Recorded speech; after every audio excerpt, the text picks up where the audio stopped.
Support for this episode of Judaism Unbound comes from the Oshman Family JCC in Palo Alto, California, whose vision is to be the architects of the Jewish future.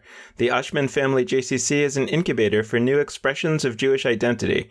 It creates innovative Jewish learning, celebrations, and arts programs that inspire personal connections to people and ideas from across the Jewish world. Learn more at www.paloaltojcc.org. This is Judaism Unbound, episode 103, The People's Judaism. Welcome back, everyone. I'm Dan Liebenson. And I'm Lex Rofberg. And this is kind of our 100th episode. I mean, it's actually our 103rd episode, but in the mythic, metaphysical sense, we kind of want to give it a round number and say this is, our kind of look back on the first 100 episodes, or we could say the first 2 years, although technically I think it's a few more weeks until it's actually 2 years. But next week is our 104th episode, and you could sort of say that's the... well, I don't know. You can't really say that. If Shabbat can be 25 hours instead of 24 hours, and if in the Talmud 40 lashes can mean 39 lashes, and I feel like we're fine in the world of Judaism to say that 103 is now a round number.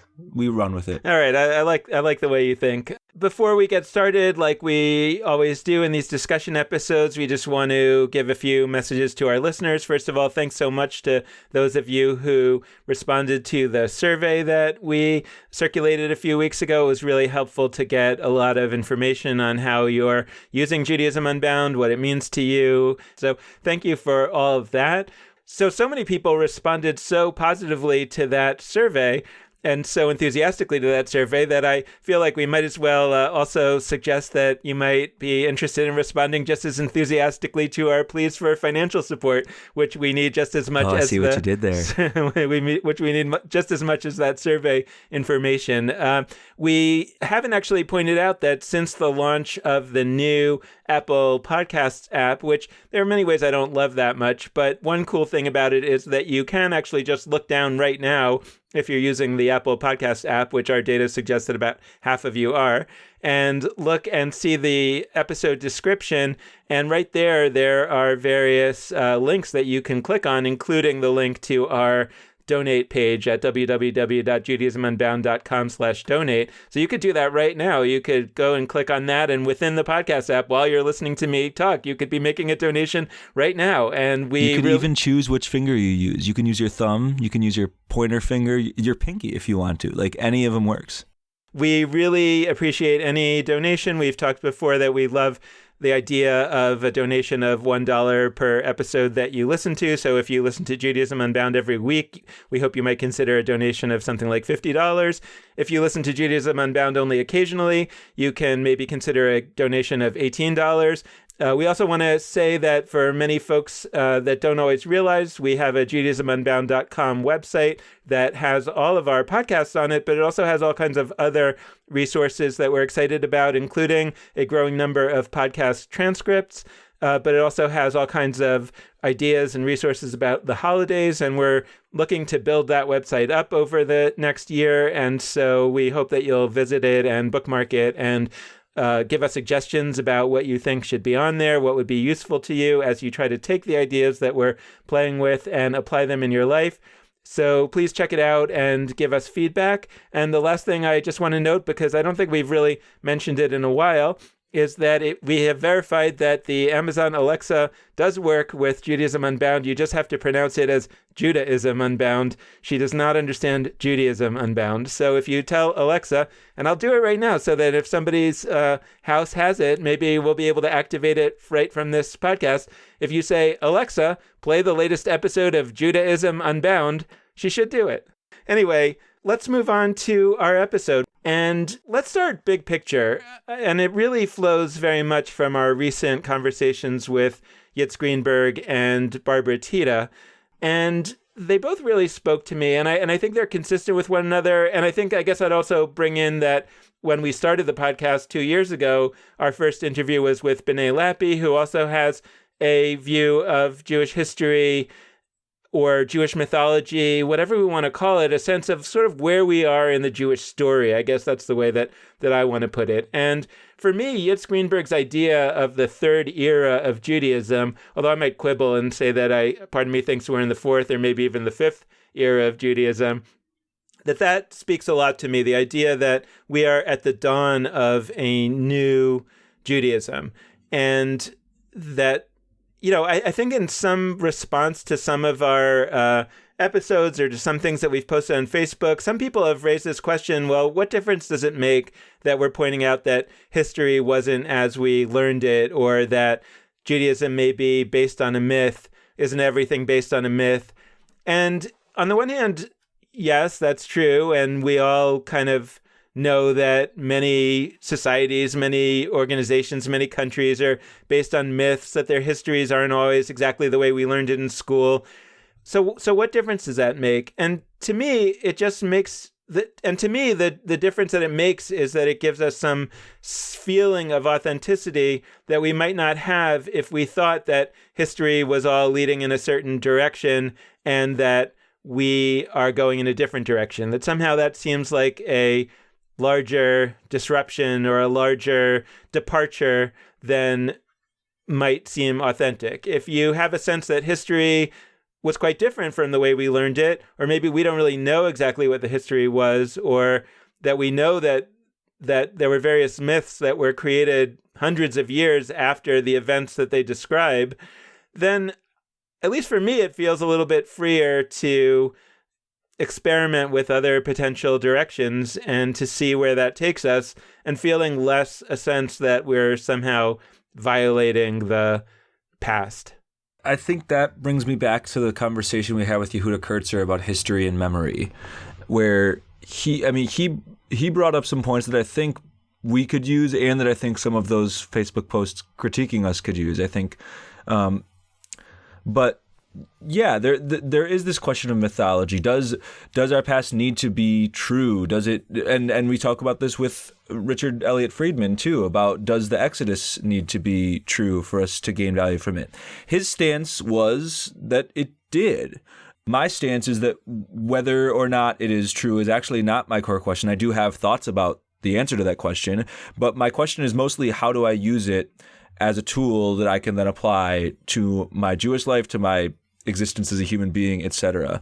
And that links more broadly, I think, to an ongoing conversation thread that you and I have been having that I think we haven't resolved, but that I think our disagreement, or at least our discussion, has been a great part of this podcast thus far, which is Judaism fundamentally what I would term a library that provides you access to a set of ideas? Or is Judaism, or should Judaism really stand for a specific set of, whether it's values or ideas, etc., which I don't want to speak for you, but I think you have maybe not said that we're there yet, but said that it would be great if we could be there at one point in the future. Yeah, so let's, I want to start with a little bit of thinking through Yitzhak Greenberg's three eras and moving, or sort of taking that idea a little bit further. First of all, I want to put the theology to the side for the moment, because I actually find it very powerful, whether as actual theology or I think for me more as a metaphor. I find the idea that he's putting out there of God sort of moving further and further out from the world, which leaves more responsibility on human shoulders. For me, that's extremely powerful as a metaphor, but I think it's not necessarily critical for our conversation to have agreement on whether we're talking about an actual being or a metaphor or whatever. I'm kind of focusing more on the historical dimensions, the eras that Judaism has gone through, and the idea that we have a past in which Judaism changed profoundly from the first era to the second era, essentially from the biblical era to the rabbinic era, makes it feel more authentic and more fine if we think that the situation has changed sufficiently to say, and now we're moving from the rabbinic era to a new era. Now, it's interesting because I think really, as I've been thinking through Yitzhak Greenberg's concept, it's actually sort of hit me that I'm a little bit less interested in the eras than in the transitions between the eras. And so there's a way in which I'm not sure that we're in the third era. I am pretty sure, though, that we're wandering in the wilderness between the second era and the third era. The question is, what emerges on the other side of that? And I think this is where we were when we started the podcast. The answer is we don't know, right? And I feel less bound, less needed, I feel like it's less necessary to say, hey, we really know what the next era of Judaism is going to look like. But I think that we can say, or I believe that we can say, that whatever it will look like, it will have emerged out of the activities of regular people who don't have genetic lineage like priests that gives them that authority, people who don't have a certified lineage of like rabbis that gives them that authority, but rather people who are really just regular people that have the capacity to create something new, and the success will be determined by whether people follow them, not by any sort of claim of authority. I want to bring up, though, what I think is another theme that we've revisited over the course of time, once again, because you and I differ on it, which is the question of whether what we are striving for is the next sort of coherent era, to use Greenberg's idea, whether it's third or fourth or fifth or seventh, like whether that's the goal, is to create sort of a coherent set of ideas and teachings and practices or folkways or whatever that we call Judaism, and that is a new form, versus whether we just sort of concede that the whole premise of a coherent Judaism bounded by certain eras, this is now me talking, like whether we've created those eras as helpful ways of understanding history, but throughout, it's really been a whole lot murkier than that. And whether there has been one or two or three eras, for me, is not even my main question anymore. It's should we just say, history is always changing and Judaism is always changing, and what we call it, we didn't call it Judaism, then we did call it Judaism. We used certain languages, then we didn't use those languages, then we used new languages. We celebrated certain holidays, then we celebrated different holidays, then we added new holidays. That, like, for me, I'm reaching more and more of a place where in the scope of our operating system versus app conversation, whether that's the Judaism that we want in the future, and I do think that's sort of what we're talking about here, I'm less interested, for me, in the operating system, which does, I think, imply sort of a coherent set of stuff that is collectively Judaism, versus the app, which I feel like is something that people use and then apply in whichever way they apply in their operating systems that exist. So that there's a lot of stuff to basically say. I agree so deeply with what you're saying in terms of we need a people's Judaism. What's less clear to me is whether the people's Judaism really is sort of like the Judaism of the future, or whether it's the strategy, it's the set of ways of accessing Judaism that is going to create awesome forms of Jewish practice in the future, whether they call themselves part of one Judaism or not. Yeah, I think that's really interesting. I mean, I think you're right on to point that out and to highlight that as an open question. That's why I think I'm focusing in on this idea of the fourth or fifth wandering as opposed to the third or fourth or fifth era, right? Because in the wandering, it's a period of uncertainty and a period of exploration. So I don't necessarily think that it's critically important for us to know or even assert what's going to happen on the other end. Is it going to be the recoherence of a new Judaism? And then you can even ask the question of, like, that suggests that there ever was a coherence of Judaism before, and get into all that. And we can have that conversation. I think it's really interesting. But it's not necessarily necessary to say that what's going to come out on the other end is a new coherence, or what's going to come out on the other end is a modular, like you've said before, a library that, maybe there are going to be some sections in that library. Like, right, people are more likely to hang out in the sci-fi section or in the nonfiction section, and there's going to be a few dominant sections of that library, and those are going to be the kind of the main movements or whatever we call them, or not, or it's just going to be kind of a free-for-all. And one of the, obviously, like one of the innovations that that drives some of that thinking is that we currently are sort of at the dawn of the digital age, right? But it's only going to become more and more digital. And so there's only going to be, so if you look right now and you say, hey, look how powerful search is on Google, and we can find any information that we want in seconds, and we can put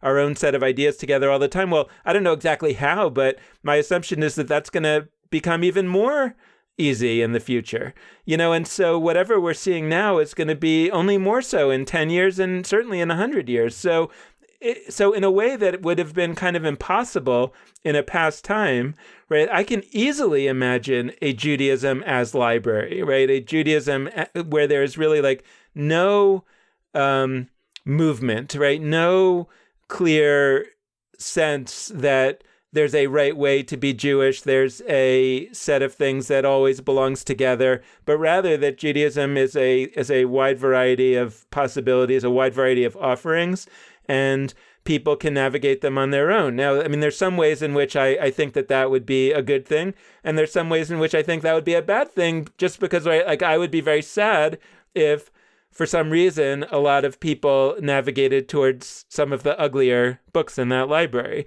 And there's some way in which I'm trying to articulate that, yeah, I can see how technically that would be Judaism, but it certainly wouldn't be a Judaism that I would want to have much to do with. So the question becomes, in a world in which Judaism is kind of much more modular and much more of a library, how does somebody say, but I don't see myself as a fellow traveler with those folks who are accessing books from the section that I think is kind of the uglier section? When I've brought up library for Judaism in the past, I've basically meant it's full of different books, and different people go into the library and they check out different books, so that for every person who uses the library is, in effect, a different thing because they access different parts of it. I stand by that, and I think that's important, and that's maybe the most important characteristic of what I see Judaism as a library as being. But I also have been thinking, okay, what's a library really like today? When you say you're going to the library and you're in college, it doesn't necessarily mean you're checking out a book. And honestly, the percentage of times where I was going to the library in college and I was checking out a book was very low. Some of the times I was going, I was using a computer and researching that way. Some of the times I was going just to hang out with friends. Some of the times I was going to do a group project. And none of those uses of a library would have been imaginable from the fact that there weren't computers, and also the fact that people didn't use libraries as like public gathering spaces, as far as I know, in other areas. Like, none of those would have been imaginable uses of a library 100 years ago, or certainly more than that. But they're now very definitely understood as meanings of a library, and to the point where if you say, I'm going to the library in college, people probably assume you are not checking out a book more than they assume that you are checking out a book. And so I think about Judaism, and I think that's a perfect reflection of how, if you had said, I'm going to do Judaism, although you wouldn't have said that, but if you had theoretically said that a few thousand years ago, you would have meant a set of things that are totally fundamentally different from what they are now. And we can bring up sacrifice as the obvious example, but there's lots and lots of others. So I like that. I also like that people have library cards. So there still is an understanding that like you're sort of a member of this library, but it's not so easy because people who don't have library cards also use the library and usually are able to get guest passes.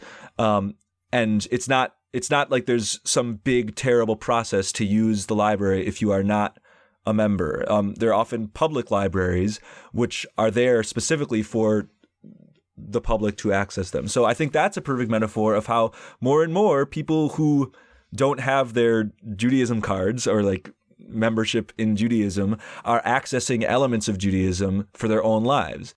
I'm sympathetic to that, and at the same time, there's a part of me that I think within the subset of people who are using this library, right, I think I personally am aspiring to one day start a book club, something where that says, right, that says like, okay, but we're going to have like a subgroup that's going to say we're really about something much narrower than this, and we have a relationship to this larger library, but we ultimately are looking for something much narrower than that, and that, and in my mind, some of the narrowing dimensions are that, right, like I think that I am ultimately looking for some kind of coherence. I think that I am ultimately looking to make sure that the community that I see as my fellow travelers is a community that's primarily oriented towards, repairing the world, towards making the world a better place, and while I recognize that you can use this material for things that don't make the world a better place, it's not exactly that I don't want to call those folks Jews, but I don't want to call them whatever I call myself. I'm not fully committed to living in community or feeling like part of the same family, right, with folks that are using the material from this library in a way that doesn't accord with who I want to be. And by the way, I want to say really clearly, I very much respect those who don't want to live in community with me because they see me as not using the tools from the library in a way that they respect. Yeah, I agree with that. And if I were sitting in line at the checkout counter at the library and the person in front of me was checking out The Fountainhead and Atlas Shrugged by Ayn Rand, two famous books that are at the core of a lot of contemporary philosophy that I strongly, strongly disagree with, I wouldn't feel an affinity with that person. And I think that, I would argue, and once you can disagree, like, I think that's another reason why the library makes more sense than some structures where membership in it is more of a shared idea. I don't feel when I'm in a library that everybody with the library card and I share something particularly deep. Clearly, we have a similar thing in each of our wallets that allows us access to the place. And on some level, I do think if I knew nothing else about a person except for that they are members of the same library as I am, like that would be something. Would it be more than me sharing a birthday with them? Probably not. Would it be more than me rooting for the same sports team as them? Definitely not. And so like that for me is why I think that this model might work. But I totally concede to you that it doesn't leave a lot of room for expressing anything that is very directly not part of it. And so that's just a weakness in my model that I have accepted for my purposes. But you're right to identify it. Well, I think that raises the, some of the questions that we talked early on with folks like Shaul Magid, but also with various other people, which are like, and we will talk about them again, I know, in the months ahead, is that, some of the ways that Judaism has been described, maybe all of the ways that Judaism has been described in the last few hundred years that people have been kind of comfortable with, right? Judaism is a religion. Judaism is a peoplehood. Judaism is primarily about community. Judaism is a family, whatever it is. And Yehuda Kircher talks about these things too as, you can problematize all of those things. And to my mind, what I think is part of what's going to go on is that whatever Judaism becomes, whatever direction Judaism goes in, is going to be much more charted by the decisions that regular Jews make than it has been in the past. And I think that there was an early flowering of this in the 1960s and 1970s. Not only in Judaism, but also in Judaism in the form of the Havurah movement that we talked about with Revel and Prell, and in the form of the Jewish Catalog and a variety of kind of DIY approaches to being Jewish. There was sort of an initial flowering of that. And I think that what we're going to see is much more of that. And what I'd like to see is much more of that. And the only reason, though, that I think that some of that doesn't happen or won't happen is because regular Jews don't think that they're allowed to do that. Somehow they don't feel authentic in doing it. It's not like they feel like somebody's going to stop them. It's just in their mind, it's not their role. The other piece that I think is that I've been kind of mulling around in my head is the role for artists. An artist, in principle, is someone who could do something very big, right? An artist could reimagine a community, could create a whole synagogue, could create a whole TV show, or various big things. But an artist puts the art out for the people and is very comfortable with the idea that people will choose to embrace it or not. And there's no artist, I think, who goes out and says, people must appreciate my art. Artists put their art out there and they say, I make this as an offering. Whereas people who feel that they have been placed in a position of authority often imagine, either because of the certification of their authority, right? I graduated from this school and therefore I'm an expert and you should listen to me, or because they imagine that the people kind of elected them or hired them or placed them in this position, and that somehow that gives them the right to sort of say how things are going to go, and that if people follow them, if people do what they're asking them to do, that's great. And that if people don't do what they're asking them to do, the people have somehow failed. And the other way that I'm very intrigued by is the idea that there could be the emergence of a class of what I'm calling Jewish artists. It's not just people that are painting and creating plays, but I'm also just thinking of someone like Amichai Lau-Levi, who happens to be a rabbi, as an artist, right? Because he's sort of creating a new kind of spiritual center. And he sort of places that as an offering for people. And a lot of people are wanting to accept that offering, but there's no way in which he's saying, I'm here to tell you the right way to be Jewish. What we need is creativity. We need the creative impulse. And we've said that in a variety of ways over the course of our podcast, but that's what it boils down to. And I want to try to map all of what we're saying into sort of an easily digestible line of ideas. So idea one, our premise, we are in a time of wandering. Given that, Judaism in a while, whether it's a decade or a century or 500 years, because of that wandering, is going to look very different from what it does now. Just point blank, it will. For us, we see that actually as good. Whether you see it as good or bad is largely immaterial to this map. But given that we don't know what Judaism is going to be, we want whatever it's going to be good. So we need to be doing all sorts of stuff, experimenting, playing with new practices, creating literal and metaphorical art, using our artistic impulse in other ways.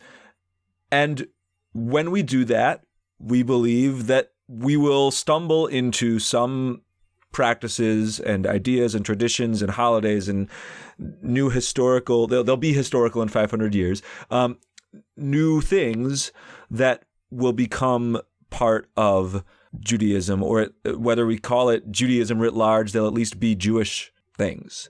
That's the project for me.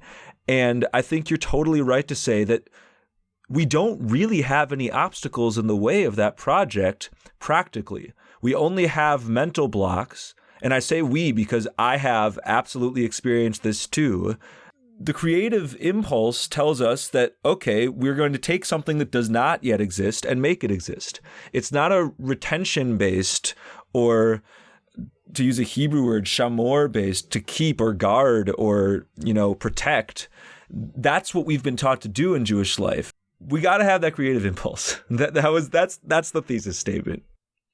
Yeah, and it's really, I've said this a few times when thinking about the ultra-Orthodox, which is, that where Shalom Dean talked to us about how it wasn't the non-believers who would leave the ultra-Orthodox community, but the more creative people, because ultra-Orthodoxy doesn't reward creativity, doesn't really want creativity. And what struck me as I continually think about that is that that's not so untrue of all the other parts of Judaism, right? It's not just ultra-Orthodoxy that doesn't appreciate creativity. It's most of Judaism that doesn't appreciate creativity, or that wants to cabin creativity. Look, you want to write some new tunes? That's fine.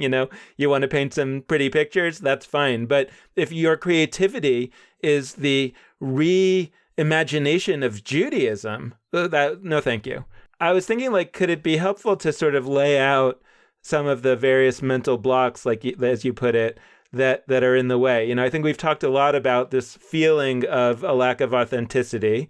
It's not my place as a non-rabbi, as a regular Jew, right? It's not my place to take a significant leadership role in reimagining Judaism, that we want that mental block to go away. Some of the other mental blocks, though, at least like another one that's on my mind is this idea that Judaism is a system. What I think going forward that we're seeing on the ground, and that I really, really believe is the way that this is going to happen, is the idea that, and this is where I really embrace your metaphor of the library, right? To say Judaism is not a system, it's a library, and every single book in that library could get a new cover, or we could add new books to that library, or however you want to put it. But that, and this is where, I think that the digital revolution, I think this is probably always true, but that the digital revolution really makes this all the more true and all the more powerful, in the same way that the invention of the printing press and which both led people to be able to own books in a way that they couldn't before, and promoted literacy in a way that there wasn't before. So all of a sudden every person can have a Bible, and that's kind of what drives the Protestant Reformation. That it shouldn't surprise us that a technological revolution that's just as pervasive and huge as the invention of printing would drive other reformations. So that, and again, I think that we're seeing that. I think that we're seeing that among the Jews who are aware of many of the new stuff that's going on. So I think of an average Jew in Boston who has both access to the internet and access to various things happening locally, right? Doesn't have to get everything from their local synagogue. They can get a mikveh from Maim Chaim, and they can get Jewish texts from Sefaria.org. The second you have relatively sophisticated digital resources available, it's obvious how that affects access to knowledge. That's straightforward. You can Google things and learn about stuff quickly, and then you can take that knowledge and channel it into creative events or practices or whatever. Cool. What I still think we haven't fully reckoned with, and that the process of the next few generations of human beings, forget just Jews, is going to be, is how digital life has not just revolutionized access to knowledge, but access to people and creations of community. And what you said about somebody in Boston having Mayim Chaimim close by, but they can get Sefaria, sure, they could also not join a synagogue, and in the past that would have meant basically not having, in a concrete sense, a Jewish community. Maybe they have Jewish friends, but they can join any of hundreds and hundreds of Facebook groups. I mean, it's already being called Jewbook. Within Jewbook, people talk about left Jewbook or Jewish left book, because that's for the leftists that are organizing like me. Because it's big enough already in 2018 to have tiny subsections that all of which still have hundreds and hundreds of people in them. And I'll tell you, the daily rhythm of my life, I participate in tons of these groups on a regular basis. I comment things and I get likes or whatever. And even if I don't get likes, I mean, people notice when I'm there and when I'm not there in a way that honestly some in-person places don't. And there are also digital Jewish communities I've been a part of that aren't particularly supportive and that don't notice anything about that. It's not that it's just better. It's that there's some good, some bad. But already, I feel, if you ask me, am I an engaged Jew? Am I participating in Jewish life? Am I participating in forms of Jewish community right today? I would say yes, unabashedly. Would I say that I'm involved in Providence's Jewish community? I am. I'm more involved than most people are, especially people my age. But I'm not in one of the buildings that is theoretically a Jewish space in Providence all that often. It's not how my Jewish life plays out. And I think that more and more and more as we can communicate deeply with one another, and I do want to challenge those that think that all forms of digital communication are inherently shallow, or that you escalate conversations and arguments happen in ways they wouldn't happen in person. I'll tell you, I have a lot more effective arguments and ineffective arguments on Facebook than I have in person, because in person people are too afraid to have arguments. All of those elements of our lives and our Jewish lives are going to change as part of this third or sixth or nth era. And I want us to use that towards all the creative forms of Judaism, Jewishness, Jewish life, whatever you call it, that we're talking about.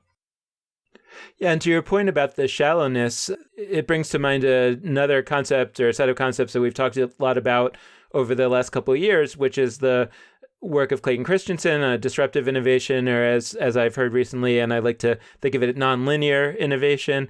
And one of the mental mistakes that's made when we look at sort of some new innovation is that we praise it or critique it based on what it looks like today, where that's really not the right way to think about it, right? The way to think about it is what it's going to look like in some future period of time. So when you say, hey, I already get a lot of value out of living a largely digital Jewish life, I say that's great. I'm thrilled to hear that that's already available. But I also would say that, gee, I mean, if you're getting what you're getting now, today in 2018, wow, what's it going to look like in 2028 or 2038? You might still say, yeah, but I can imagine even the most amazing digital experience still not right and not the same. Okay, fine, I respect that. We can have an argument. But if your critique is based on what it looks like today, then, that is a mental block that I would like to see taken care of. I'd like to see the conversation, at the very least, being one that says, yeah, we understand that things grow and evolve. And so when we're looking at some new practice or new organization or new approach, that we're not judging it based on what it looks like at the very beginning, but we're judging it based on where we see the trend lines going. And if we want to have that conversation, great. I'd love to have that conversation with anybody. Yeah, here is the long list of things I know about 10 years from now, 2028. Ready? The Los Angeles Summer Olympics will occur. It was just announced a few weeks ago. That's, as far as I know, there's very few things out there that plan anything 10 years in advance. The Olympics is one of them. They just announced that Los Angeles is going to host the Olympics. I'm a big Olympics guy. I'm psyched that there's going to be one in the United States. I've already, I want to go. God willing, I'll be alive. God willing, the world will still exist. But I'm more certain that if the world exists, the Summer Olympics will be in Los Angeles than I am that the world will actually exist. So, this baby steps. But I bring that up because it calls me back to one of our very, very earliest episodes. You're calling back to Christensen. I'm thinking of B'nai Lappi, who she says all the time and beautifully that Judaism in 100 years is going to be unrecognizable to her and to you and to me. And she also adds the corollary, and that excites me. That's 103 episodes of Judaism Unbound. That's it. Judaism in 100 years is going to look radically different from what it looks like right now, and that excites us. That's Judaism Unbound. The rest is commentary, and I'll go and do it. Yeah. We do need to have the commentary, and we do need to go and do it, but that's it. That we're at a place where we really just have to do the work, and we has to be expansive and include all of us with whatever titles or non-titles that are out there. And sort of shifting gears, but not really, because this is such an overarching theme of our podcast that it doesn't feel like we're ever shifting from it. It's always there. But just the question of large central Jewish institutions versus smaller new startups versus not even startups, but just people doing whatever they're doing and calling it Jewish. I think that's also a really important player here. And I'm flashing back to, there's very little I'm not flashing back to on that front, but I'm flashing back especially to our conversations with Rivel and Prell about the Chavurah movement, and also our debrief from that, and thinking about how we could sort of replicate some of the models of the Chavurah movement and the Jewish catalog idea, which was just sort of creating easily accessible ways for Jews themselves to do Jewish stuff. But I really think that question of who's doing this work couldn't effectively be answered without saying directly that it's not just federations, JCCs, synagogues, et cetera, the institutions that we presume to be the quote unquote Jewish community. We have to be able to say that they are part of the equation. To use a sentence that was applied differently in Barbara Tita's essay recently, the Federation, the JCCs, et cetera, are a seat at the table or a few seats at the table, but they're not the table. And we seem to think sometimes, implicitly or explicitly, that the work of Judaism, the leadership of the Jewish present and future, is going to be done by rabbis and by CEOs of Jewish nonprofits. But what we've talked about over and over again is that those institutions and people that are trained to be leaders of those institutions are not always able to respond as quickly to the needs of our time, or of future times. That's really what we're talking about, as are newer institutions, as are non-institutions.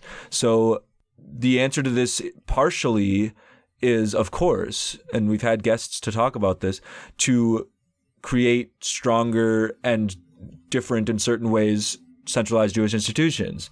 But it's also to say, maybe we need to tzimtzum a little bit. Maybe we need to shrink a little bit in terms of what those institutions are presumed to be doing.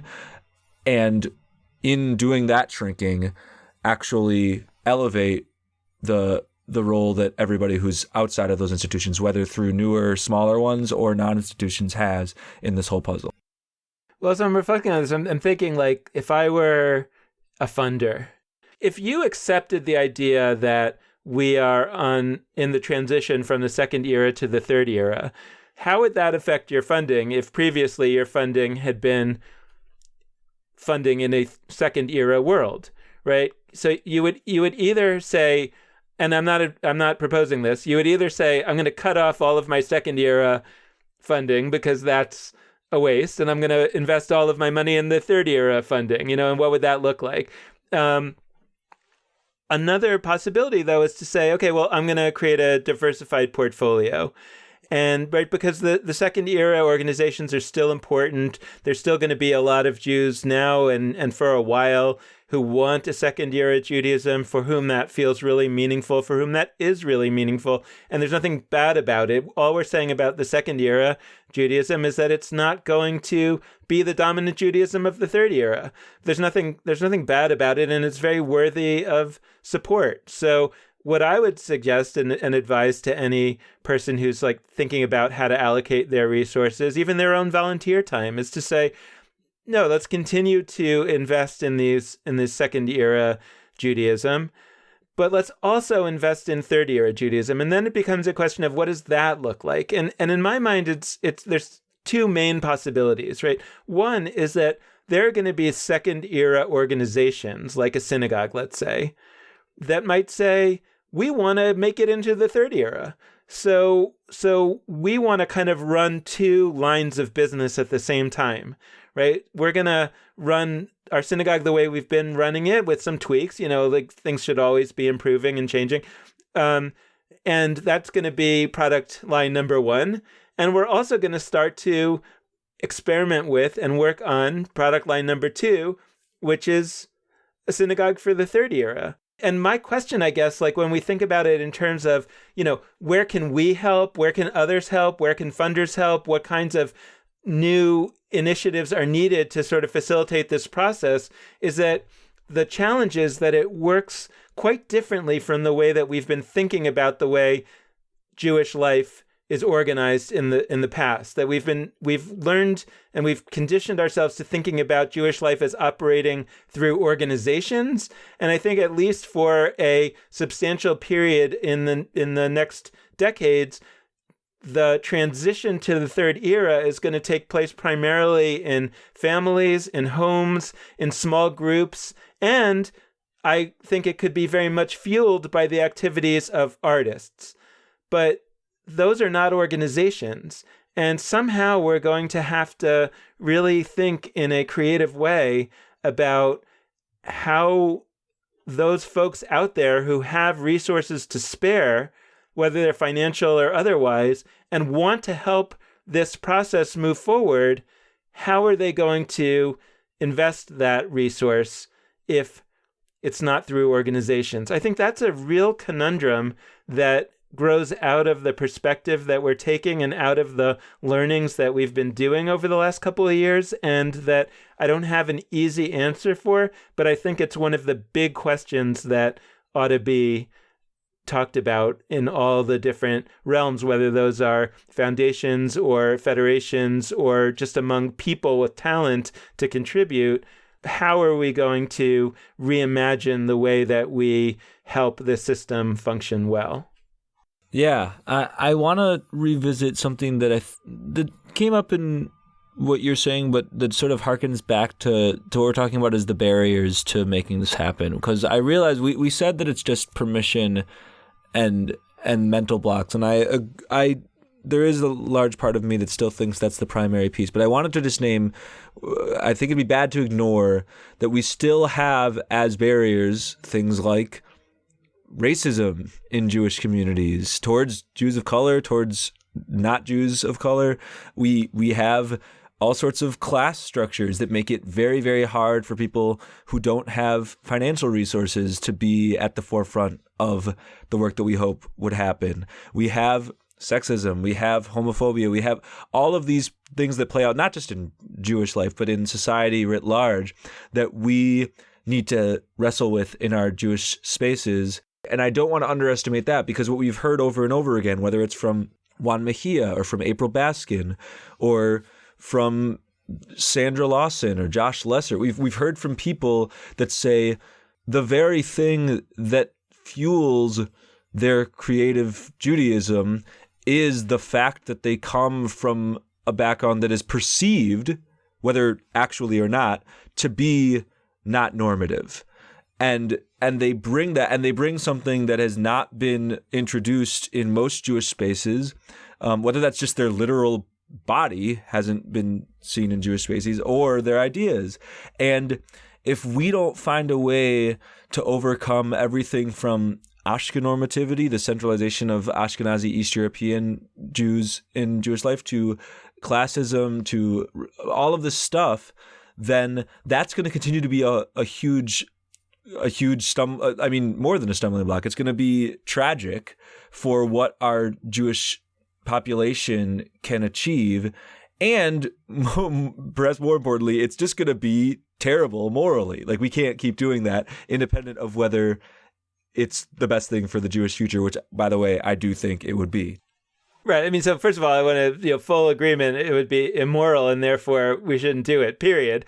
And what you're raising is a critically important point, which is fundamentally, one way to say it is who's at the table. But, it's interesting because the natural response to I've been excluded from the table is to demand a seat at the table. And that's where I say, there's a moral obligation to give everybody a seat at the table and to give, and there is absolutely a right to get a seat at the table. And some of the most powerful work from those folks who are denied a seat at the table is when they create their own table. And then they tend to be very inviting towards others to come to their table. And actually, I was just talking to somebody today from an LGBT synagogue who, gave me the metaphor that was just so striking and so beautiful to me, is that in Psalms 118, that the stone that the builders threw away shall become the foundation stone. And in that sense, right, that was used when this person was talking to me about it as the idea, right, that the LGBT community was cast away and built their own synagogues that have become these, very inviting places to many others, and that have in many ways become central to the experiences of many Jews today. And so on the one hand, of course, and we've talked about this, on the one hand, of course, we want to have audacious hospitality and for everybody to be included and to have a seat at the table. And we want to encourage people who, not only those who are excluded due to terrible, immoral things like racism and sexism and homophobia and all the other isms, but also people that are excluded for all kinds of other reasons that are just like they don't like this the way it is or whatever, and one option is to come and change it. And I absolutely believe that all of those folks should be invited to have voice. But the other option is to essentially exit, as we talked about early on, the idea versus exit or voice as a way to express dissent, and to say, I'm voting by exit, but I'm not exiting Judaism. I'm exiting this Jewish institution, and I actually have a vision for something profoundly different. And I guess what I'm saying is that I'm encouraging those folks to say, this is an era where we need those stones that have been cast away to actually become the foundation stone. And to become the foundation stone means to build a new structure. I love that foundation stone idea. I think this whole idea that which is cast away can then turn into the future seems like an appropriate metaphor for what we're trying to do in a lot of ways. So with that, we're going to wrap this up. There's, many, many more hours that we could talk about and will talk about in the future, but hopefully this has been a good chance to look back, if you've been a listener since the get-go, on some of the overarching themes that we've looked at. And if you're newer to for the first time, hear some of the ideas that we've been schmoozing about for the last couple of years. So I hope that you have gotten something out of this, and we want to close out this episode just as we have every single time before and will in the future, with just a few ways for you to be in touch with us. First, you can hit us up on Facebook. Just our page is Judaism Unbound. Second, you can head to our website, JudaismUnbound.com. Like Dan said, there's all sorts of good stuff on there. We've been growing the amount of resources over the past couple of years, and we hope to continue in the future. And last but not least, you can hit us up via email at dan@JudaismUnbound.com or lex@JudaismUnbound.com. The last plug we like to make, and which Dan made at the beginning of the episode, is that you can always support us financially, either on a one-time basis or a monthly recurring gift, and you can do either of those at JudaismUnbound.com/donate. So thanks so much for listening, and with that, this has been Judaism Unbound.